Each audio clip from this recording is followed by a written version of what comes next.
Everyone, good evening. দেখতেই পাচ্ছেন ready হয়ে গেছি। কোথায় যাচ্ছি? আজকে শনিবার, তো শনি মন্দিরে যাচ্ছি। আর আরেকটা কথা, খুব পুরনো একটা মন্দিরে যাচ্ছি। আমি ছোটো থেকে বড় হয়েছি, বাইরে অনেক নয়েজ হচ্ছে, একটু ইগনোর করবেন। ছোটো থেকে মানে এই মন্দিরে আমি এই এরিয়াতে গেছি সব সময়, কিন্তু আমি কখনো মন্দিরটা ভিজিট করিনি। আর আমার খুব ইচ্ছে, আমি যখনই যাই, যাওয়ার সাথে সাথে আমার মন্দিরটা চোখে পড়ে। আমি দূর থেকে মাকে দেখি, জানি না উনি কোন মা, হয়তো বিপদনাশিনী, না হয় মা দুর্গা। কিন্তু আমি আজকে মায়ের সাথে দেখা করতে যাব, আমি দেখতে চাই কোন মা। আর আমি মন্দিরটাও একটু ভিজিট আমাদের সাথে।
মায়ের দর্শন করে নিলাম।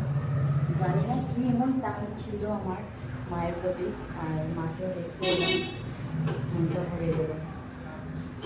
শুধু আমার জন্য না, আমি সবার জন্য প্রে করি সবসময়, সবাইকে